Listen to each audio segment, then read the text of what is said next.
my way and watch out as I come. Busting in your line, cracking helmets in. I bring the pain, so what you gon' do? Stand there and just get shook out ya. So clean out your locker, I'm out to get ya. Cause I just popped ya. You can't take the pressure. You might as well quit cause you just can't last. Madden 2000, put your face in the grass. And your pride in the dirt, so put on a skirt. If you come on the field and don't wanna get hurt, just bruised and beaten, all black and blue. And it's been like that since Madden 92. You better come harder than hard, rougher than rough. Put up your guard, get ready to crush. It's things on this field that you just can't.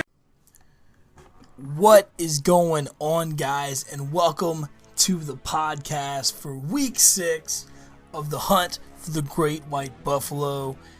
And things have gotten hectic. Everyone is lumped back in together just as it usually goes in fantasy football. Just when we think we know what's going on, they flip all the questions around on us at the last second. People are getting hurt. Players are underproducing.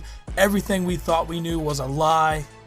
It's just like when your parents tell you that Santa Claus isn't real. That's what's going on this season. That being said, we had the perceived number one team drop another game this week. Devonta Freeman continues just trucking every defender in his way as he continues to post a monster start of the season in probably one of the best 4-game stretches of fantasy football scoring that anyone has ever seen before. And we're here trying to sort it all out and see who's for real, which teams can do this, and who is going to take this Buffalo home, or at least get it back to good old Virginia. Here we go, guys. Here comes game number 1 of the week. Let's go. In our first matchup of the week, we've got Always Late to Cromartie versus Pocket Rocket. Pocket Rocket has dropped 2 straight after just destroying people in the first couple weeks. Injuries, buys, and all that stuff has come to take some toll on this team. Julio Jones bounced back pretty good, though, after a few mediocre games for what he was doing at the beginning of the season. That 93 yards on Thursday night is definitely a help and a nice welcome sight after 38 and 67 the previous weeks.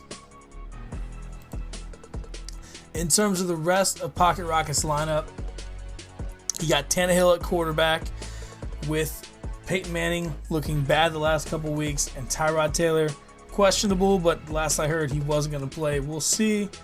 But just kind of, taking it easy on that one. AP versus the Chiefs. You always start Adrian Peterson. He's a must-start guy. Alfred Morris versus the Jets. It's a tough matchup. No one really knows what's going on in terms of the Redskins running back committee right now. You never know when someone's going to bust out. Antonio Brown's value went down again this week, as it was said that Big Ben is not going to play. But you still start Antonio Brown. You hope that chemistry gets better. Rob Gronkowski, another must start against Indianapolis. That game's probably going to get ugly, but I wouldn't be surprised if it doesn't, because that's what everyone's predicting will happen. And the way the NFL usually works is that when everyone says something, it doesn't work out that way. Eric Decker versus the banged-up Washington secondary. Adam Vinatieri kicking field goals against New England. That's always kind of fun to see. You always see a couple highlights during those games. And the Eagles defense versus the Giants offense, which is the old NFC least. In terms of his opponent, Always Late to Cromartie is bringing Joe Flacco versus the Niners defense. DeMarco Murray, who had a nice game last week, he's going against the Giants defense this week. Marshawn Lynch is questionable, should be coming back this week against Carolina. You got to hope to see him back, although Rawls filled in pretty admirably, but unfortunately Rawls is not part of Neil's roster. Jeremy Maclin versus the Vikings. We'll see how that goes. Macklin's come on pretty strong the last couple weeks. See if he can keep that scoring output going. Demaryius Thomas is questionable. It seems like Demaryius Thomas is always kind of dinged up for the Broncos. His yardage has been a little bit on par, but he's gotten double digits every single week this year, so not bad. Greg Olsen versus Seattle. Seattle's kind of bad against tight ends. That could be a good play. Andre Ellington and that committee they got going on in Arizona. We'll see what goes on, but a couple of the guys had some pretty good weeks last week. David Johnson vultured some touchdowns. Ellington got 63 and a TD, and I don't recall what CJ2K did off the top of my head. Hauschka kicking against the Panthers. The Packers defense versus San Diego, which is a whale's vagina. If you guys didn't know, that's what San Diego is for. In terms of projections, NFL.com has Pocket Rocket winning by a slight margin, 155 to 151. Looking at the teams and the matchups. Oh man, I gotta go always late to Cromartie, pulling a third straight loss on Pocket Rocket, just based on matchups. We'll see how it works out. But I got always late to Cromartie pulling up the win this week. Now we get into Game 2, guys. Game 2 this week has the defending champions Slap and Pickle playing the red hot Sandusky's at 4-1. This could be a huge game for Slap and Pickle. A win here puts them even with the Sandusky's and right back in the top of the league and the top of the hunt to keep that Buffalo with them. This week, Slap and Pickle's bringing Carson Palmer against that porous Pittsburgh defense. Arian Foster versus the improved but still not great Jacksonville defense. Running with Gio Bernard out of his two Bengal running backs against Buffalo. The beast, DeAndre Hopkins versus the Jags. DeAndre could always have a big game as long as someone feeds him the ball. John Brown versus Pittsburgh, another decent play.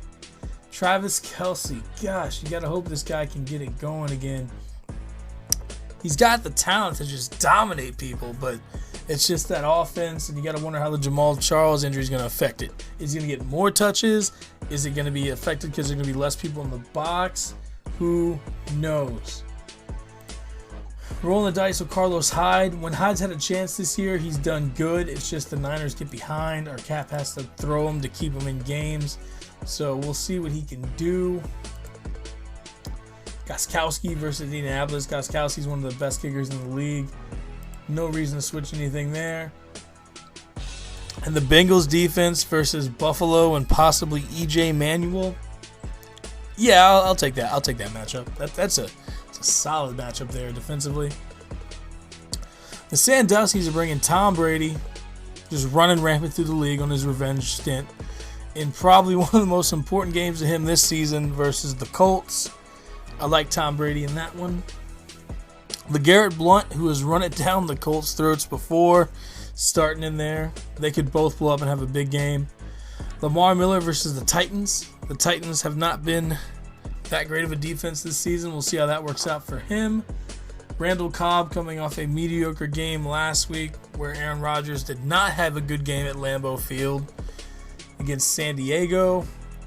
Travis Benjamin, who proved he was more than just a fluke so far this season. His lowest receiving output has been 45, but he had a touchdown. So he's been pretty good, man. Diamond in the rough this season, Travis Benjamin. Then you got Sticky Fingers Larry Donnell. That was a sick catch last week against Philly. LaShawn McCoy, who looks like he's going to suit up way earlier than people were saying before.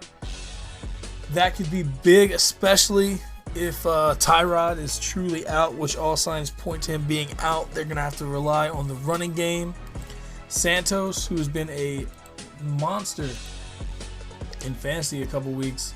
Well, he had that big week with 27 points. Other than that, he's been kind of pedestrian, but 27 points. That's insane.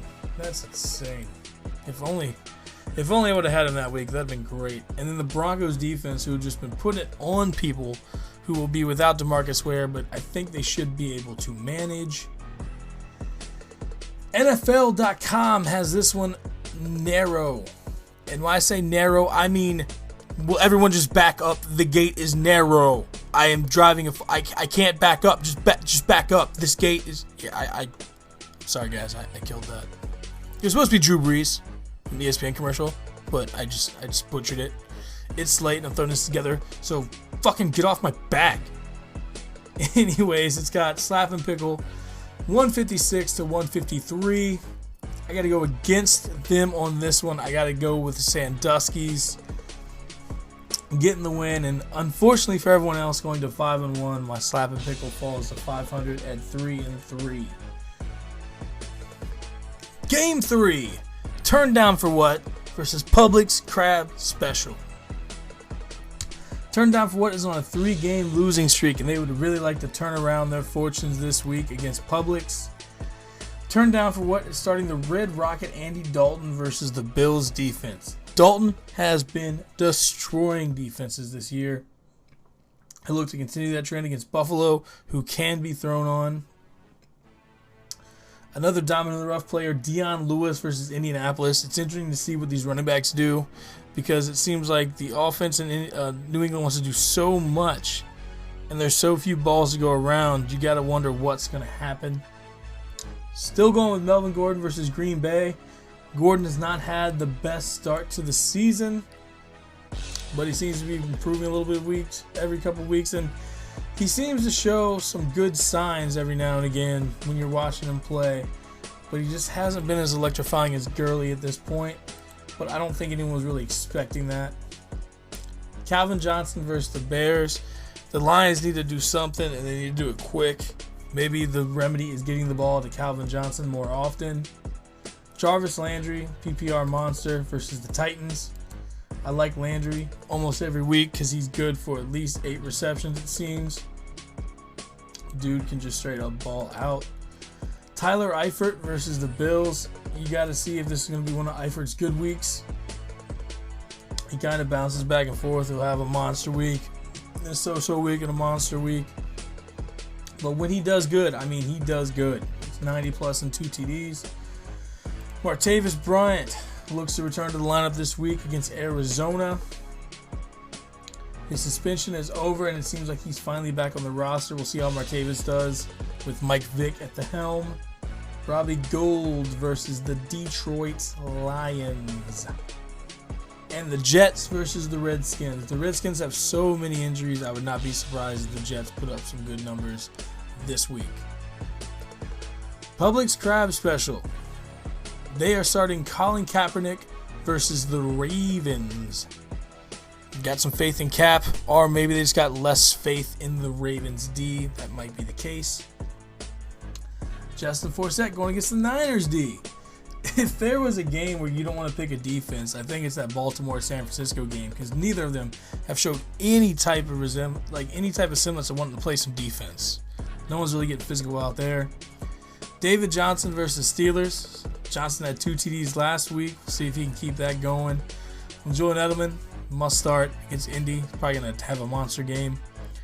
James Jones versus San Diego. James Jones has been a pleasant surprise. The Packers got lucky when they snatched him back up, and that he was running similar stuff for so long that he could just right into it. Because between the injuries they've had and everything like that, James Jones has been a huge help to them. Disappointment, Jimmy Graham going against the Panthers. Rawls coming off a big game going against Carolina. See how that goes for him. John Brown versus the Eagles. John Brown's been a pretty good kicker this season.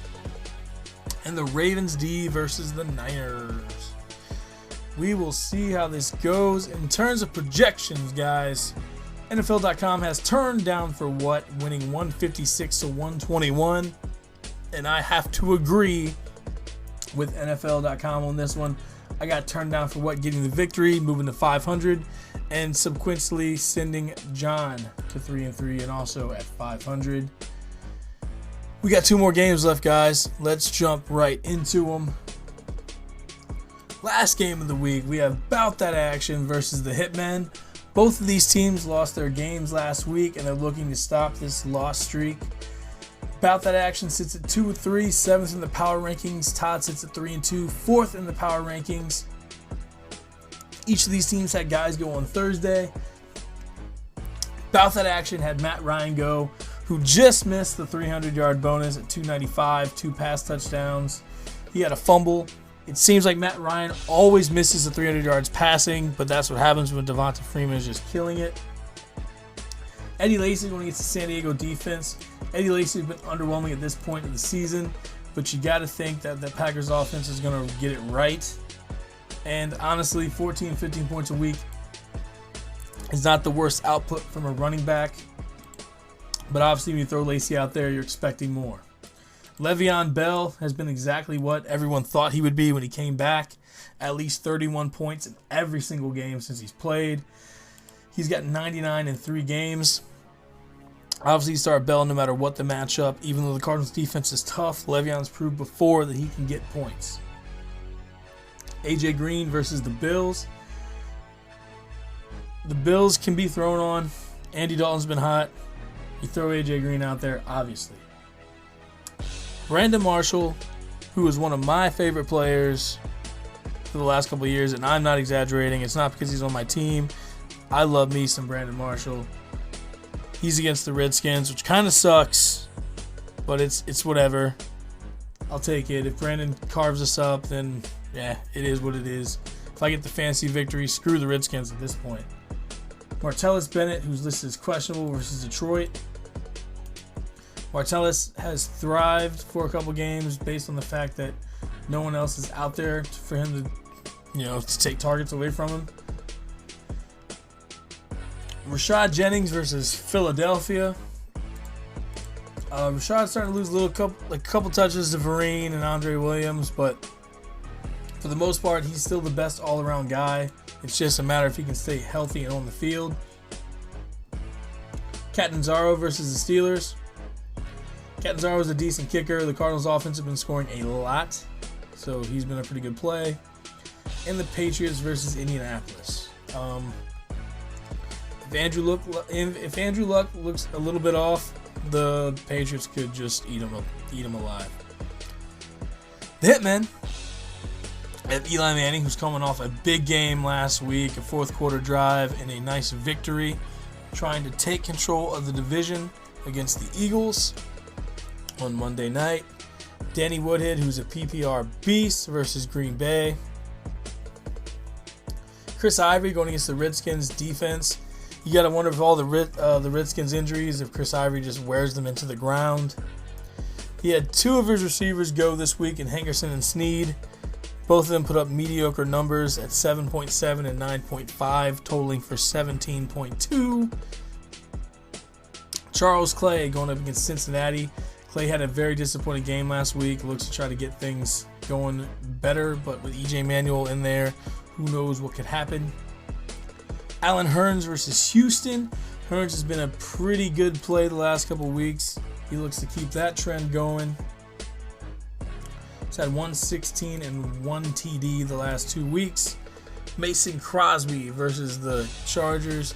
Crosby's always a good play just because that Packers team can score. And the Panthers defense going against a mediocre Seattle offense. Projections has Bout That Action winning big at 172 to 118. As I mentioned before, both teams had players go on Thursday night. Bout That Action had Matt Ryan go and score 15. The Hitman had 2 receivers go and score 17.2. Based on projections and matchups and the fact that 2 receivers have already played for Hitman, I'm going to have to go with Bout That Action this week to pick up the win, going to 3-3, knocking Todd to 3-3. And then we got a whole lot of people at 500 if this goes the way that I predicted. And before I forget, guys, just want to bring it up here. I've been 10-0 the last 2 weeks. 10-0, perfect 10. Putting it up in the sky right now. I called every game for the last 2 weeks. That means I'll probably go 0-5 this week.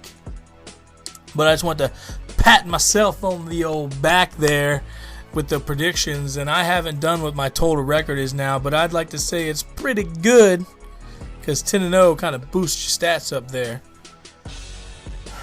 In closing, this was a shorter format this week, guys. Been kind of busy.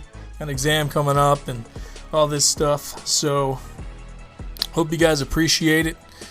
I know it's been kind of late getting out on Sunday mornings, but I'm trying to do my best to keep up with everyday stuff. Hope you guys enjoyed it. Always looking for some suggestions to throw in here in terms of music or something funny to just throw in there, pictures, whatever. But hope you guys enjoyed it. And as always, guys, hashtag bring the Buffalo back to VA. Until next week. Later.